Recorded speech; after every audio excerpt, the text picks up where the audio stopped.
All right, APUSH students, let's talk period 2. Think of this time from 1607 to 1754 as the awkward, messy teenage years of what would become the United States. It's a huge, almost 150-year stretch packed with conflict, big new ideas, and the groundwork for, well, for everything that comes later. You absolutely have to get a handle on this for the exam, so let's dive right in. So you see this and you might think, okay, 6 to 8%, not a huge chunk of the exam. But don't let that number fool you. This period is literally the DNA of American history.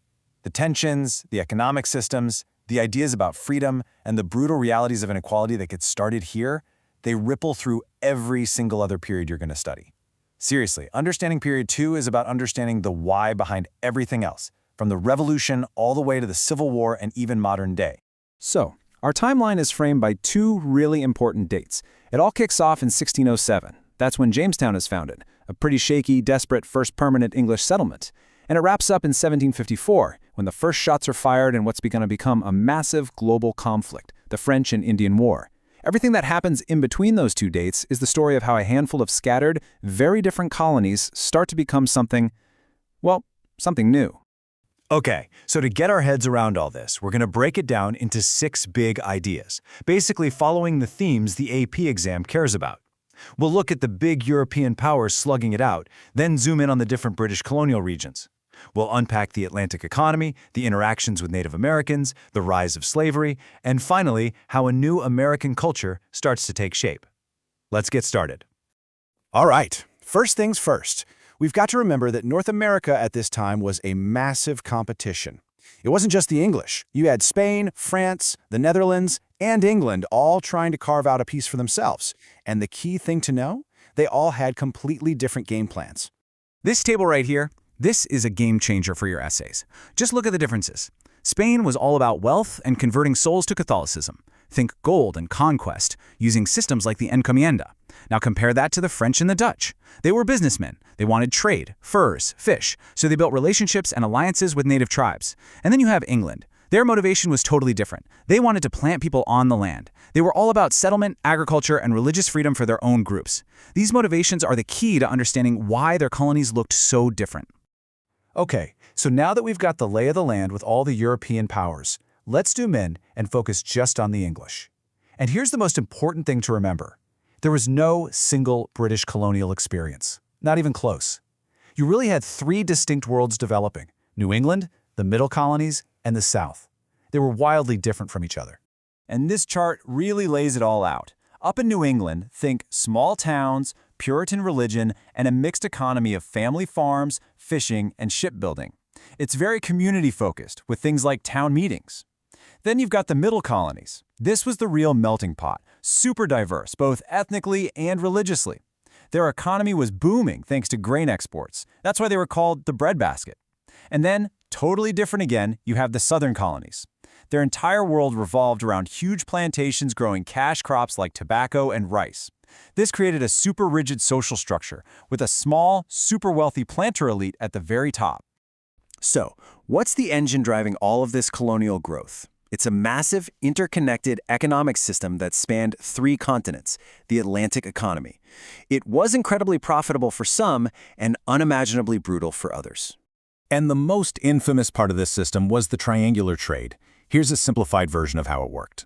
A ship captain in New England would fill his ship with rum. That's step 1. He'd sail to West Africa and trade that rum for enslaved African people. Step 2 is the horrific journey across the Atlantic, the Middle Passage, to the Caribbean. There, the enslaved people who survived were sold for sugar and molasses. And for step 3, that sugar gets shipped back to New England to be made into more rum. And the whole vicious, profitable cycle starts all over again. So, what's the big idea behind all of this? The guiding philosophy is called mercantilism. The easiest way to think about it is this. European powers believed there was a fixed amount of wealth in the world, like one giant pizza. And the goal of every country was to get the biggest slice possible. How do you do that? You have to export more stuff than you import. And that's where colonies came in. They were there for one reason, to benefit the mother country. They provide the cheap raw materials, and then they're forced to buy the expensive finished goods back from England. It's a system designed to make England rich. Now, it is so important to remember that the Europeans weren't arriving in an empty land. Not at all. There were hundreds of complex Native American societies already here. So the story of this period is also the story of the interactions between these newcomers and the people who are already home. And those interactions were all over the map, sometimes cooperation, sometimes conflict, sometimes a mix of both. And again, different empires had different approaches. The French and the Dutch, because they were focused on the fur trade, saw Native Americans as essential business partners. They needed them for the economy to work. The Spanish, on the other hand, saw Native Americans primarily as a workforce to be controlled and souls to be converted through their mission system. Now here's a really crucial comparison for the exam: Spanish versus English. While the Spanish conquered and incorporated native people into their society, yeah, at the very bottom of a brutal caste system, but still in it, the English had a different goal. Because they were all about settlement and farming, their primary goal was to get Native Americans off the land. It wasn't about using them for labor, it was about removing them to make way for English towns and farms. So you can see how this leads to violent conflict. Try to see it from the perspective of a native leader, like Metacom, who the English called King Philip. He's watching English settlements expand and expand, swallowing up land year after year.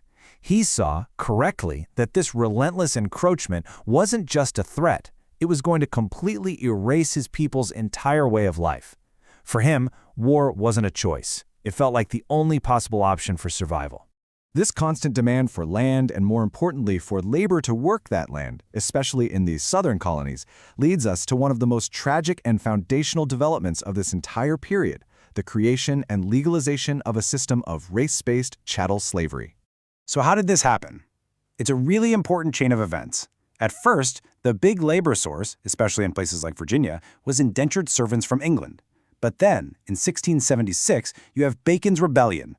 This was a massive uprising of poor, landless white men and enslaved and free black people, all united against the rich planter elite. This absolutely terrified the ruling class.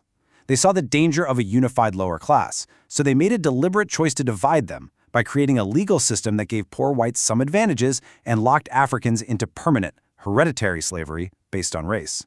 And we have to be really clear about what chattel slavery means.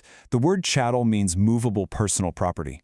This legal system literally defined human beings as property, just like a piece of furniture or a farm animal.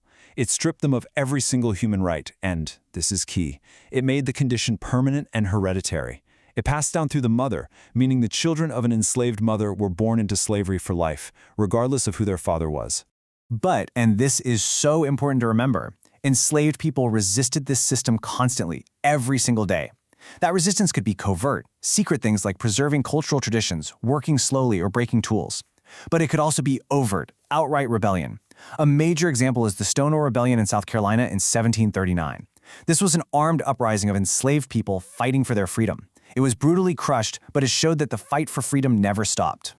Okay, so as we get closer to 1754, with all of these different pieces in motion, something really interesting starts to happen. A new, unique culture is starting to form in the colonies. It's not quite English anymore. It's becoming something different, something American. And a huge part of that new identity was a growing belief in their right to govern themselves and to push back against authority. A huge piece of this puzzle was the Enlightenment. This was a big intellectual movement coming out of Europe that was all about reason, logic, and individual rights.